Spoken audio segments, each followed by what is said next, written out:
மக்களுக்கு கொண்டு சேர்ப்பதில் அந்த அறிவிப்புகளை இருக்கிறது. அந்த அறிவிப்புகளை உட்காருங்க உட்காருங்க உட்காருங்க உட்காருங்க உட்காருங்க உட்காருங்க. மாண்பு உறுப்பினர் தங்கம் தென்னரசு அவர்கள் எனக்கு எல்லா கருத்தையும் கேட்கலாம், கேட்டு நான் முடிவு சொல்கிறேன்.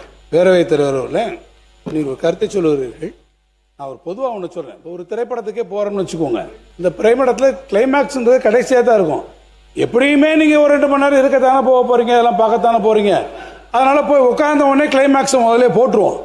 அதை கிளைமேக்ஸ்லாம் பார்த்துட்டு அதுக்கப்புறம் அந்த படத்தை அவர் எப்படி டைரக்டர் பண்ணியிருக்காரு, எப்படி எல்லாமே நம்ம பார்த்து மெதுவாக அந்த திரைப்படத்தை பற்றி எப்படி வேணாலும் நம்ம அதை பற்றி கற்று சொல்லிக்கலாம்னு சொன்னால் அது அவ்வளவு தூரம் சரியா இருக்குமா?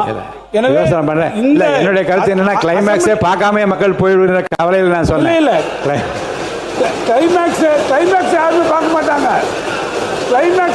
கிளைமேக்ஸை நிச்சயமா பார்ப்போம். உங்களுடைய கிளைமேக்ஸ் பேரவைத் தலைவர் அவர்களே, நான் முடிச்சிடறேன். என்ன இன்னைக்கு ஒரு லைட்டர் வேணும் செய்யும். இன்னைக்கு காலையிலேருந்து ஒரு முடிவில் என்ன பண்ணுறீங்கன்னா, எதை முதல்ல சொல்லி எதை பின்னால் சொல்கிறதுன்றது காலையில் வந்த உடனே அவர் பள்ளிக்கல்வித்துறை அமைச்சரை நீங்கள் பதில் சொல்லி அப்புறம் நீங்கள் பேசுங்க கேட்டுங்க அப்படின்றீங்க. இப்போ நீங்கள் அறிவிப்பெல்லாம் முன்னால் விட்டுட்டு அப்புறம் திருப்பி அதில் பேசுங்கன்னு சொல்கிறீங்க. பேரவைத் தலைவர் தூங்கிட்டும் படுத்துக்கிட்டும் பொத்திக்கிட்டும் படுத்துக்கலான்ற ஒரு முடிவுக்கு பேரவைத் தலைவர் விட்டீர்களா என்பதை நான் அறிய விரும்புகிறேன். எதிர்கட்சி தலைவர் பேசுங்க. பேரவைத் தலைவர்களே, நம்முடைய முன்னாள் அமைச்சர் சட்டமன்ற உறுப்பினர் தங்கம் தென்னரசு அவர்கள் சொன்னது போல், நீங்கள் தேட்டருக்கு போனோடனே கிளைமேக்ஸை போட்டுட்டீங்க, அதுக்கப்புறம் வேணுங்கிறவ இருந்து பாருங்கள் அப்படின்னு அவர் சொன்னார். நீங்கள் சொன்னீங்க மக்கள் கிளைமேக்ஸ் என்னன்னு தெரியாமல் போயிடுவாங்களோ அப்படின்னு. படம் நல்லா இருந்தால் மக்கள் உண்மையாக இருந்து தேட்டரில் கிளைமேக்ஸ் வரைக்கும் பார்ப்பாங்க. நீங்கள் சொல்கிறத பார்த்தா இந்த படம் எப்படியும் ஓடாது, இந்த படம் நல்லா இருக்காது, அதனால் முதலே கிளைமேக்ஸை போட்டுருவோம் அப்படின்னு சொல்கிற மாதிரி இருக்குது. மாண்பு சமூகத்தில் இருங்க, அவரை சமூகத்தில் அமைச்சு சொல்லுங்க. மாண்புமிகு பேரவைத் தலைவர் அவர்களே, இப்பெல்லாம் படங்களில் 2 கிளைமாக்ஸ் இருக்குது. முதல்லையும் கிளைமாக்ஸ் இருக்குது, பின்னாடியும் கிளைமாக்ஸ் இருக்குது. எப்போ ஒரு மாற்றத்தை விரும்ப வேண்டும், மாற்றங்கிறத விரும்பணும். நீங்கள் ஆட்சி மாற்றத்தையும் விரும்ப மாட்டீங்க, நடைமுறை மாற்றத்தையும் நீங்கள் விரும்பலை அப்படின்னா எப்படி அது சரியாக இருக்கும்? அறிவிப்புகள் ரொம்ப முக்கியமானதாக தான் நான் பார்க்குறேன். நான்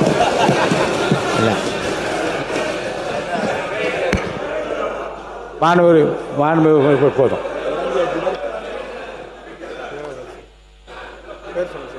மாண்புமிகு பேரவைத் தலைவர், இதில் இன்னொரு சங்கடம் இருக்குது. அமைச்சராக இருக்கிறவங்களுக்கு சங்கடம் இருக்குது, எங்களுக்கும் சங்கடம் இருக்குது. இப்போ முன்னாலே அறிவிப்பு பண்ணுறீங்கன்னு வச்சிங்களேன், எந்த தொகுதிக்கே அல்லது அந்த பகுதிக்கே பொருத்தமான அறிவிப்பு இருந்ததுனாக்கா அவங்க பாராட்டி பேசின்னு இருப்பாங்க. இப்போ எதிர்கட்சி வரலன்னு வச்சுங்க, ஆரம்பத்தில் இருந்து இந்த ஆட்சி சரியில்லை, இந்த ஆட்சி சரியில்லை இப்படி தான் பேச ஆரம்பிப்பாங்க. கோரிக்கை கூட வைக்க முடியாது. அதனால் நீங்கள் எடுத்துருக்கிற முடிவு கரெக்டாக கோரிக்கை கூட வைக்க முடியாது. அதனால் இதில் இன்னொரு சங்கடம் இருக்குது. அமைச்சராக இருக்கிறவங்களுக்கு சங்கடம் இருக்குது, எங்களுக்கும் சங்கடம் இருக்குது. இப்போ முன்னாலே அறிவிப்பு பண்ணுறீங்கன்னு வச்சிங்களேன், எந்த தொகுதிக்கே அல்லது அந்த பகுதிக்கே பொருத்தமான அறிவிப்பு இருந்ததுனாக்கா அவங்க பாராட்டி பேசின்னு இருப்பாங்க. இப்போ எதிர்கட்சி வரலன்னு வச்சுங்க, ஆரம்பத்தில் இருந்து இந்த ஆட்சி சரியில்லை, இந்த ஆட்சி சரியில்லை இப்படி தான் பேச ஆரம்பிப்பாங்க. கோரிக்கை கூட வைக்க முடியாது. அதனால் நீங்கள் எடுத்துருக்கிற முடிவு கரெக்டாக. எப்போ நான் சொல்கிறேன்னா, முன்னாலே சொல்லாமல் பதிலுரை பேச ஆரம்பிக்கிறாங்க இல்லையா, அப்போ அறிவிப்பு சொல்லிட்டு பதிலுரை பேச ஆரம்பிக்கட்டும், அது பொருத்தமாக இருக்கும், அதான் சரியாக இருக்கும். இல்லை நீண்ட யோசனைக்கு பிறகு அந்த முடிவை நான் சொன்னேன். ஏனென்றால் உட்காருங்க சும்மா. அதாவது 4-5 மானிய கோரிக்கைகளில் அதுக்கு அடுத்த நாள் வந்த செய்தித்தாள்களை நான் பார்த்தேன், தொலைக்காட்சி வந்த விவரத்தையும் பார்த்தேன். அதில் முக்கியமான சில அறிவிப்புகள்லாம் விட்டு போயிருந்தது. ஏனென்றால் இங்கே மாண்பு அமைச்சர்கள் புத்தகமாக கொடுத்தாலும் கூட பேசுகிற போது எடுத்து சொல்லுகிற அந்த விடயங்கள் தான் தொலைக்காட்சியிலும் வருகிறது, பத்திரிகையிலும் வருகிறது. ஏனென்றால் எல்லா பத்திரிகை துறை ஊடக நண்பர்கள் அத்தனை பேர் எல்லாவற்றையும் படித்து பார்த்து விட்டும் எழுதி வரக்கூடிய வாய்ப்புகள் குறைவாக இருப்பதாக என் மனதிலே பட்டது. என்னை பொறுத்த வரைக்கும் அறிவிப்புகளிலே என்ன இருக்கிறது என்பதை பற்றி உறுப்பினர்கள் பேசுவதற்கான வாய்ப்பும் கிடைக்கிறது.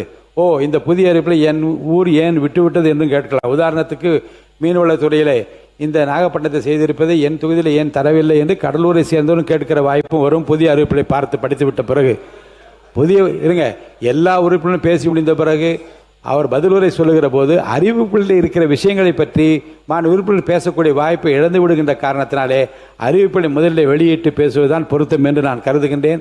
அதன்படி நடைமுறை தொடரட்டும். மாண்புமிகு அமைச்சர், மானிய கோரிக்கைகளும் வெட்டு தீர்மானம்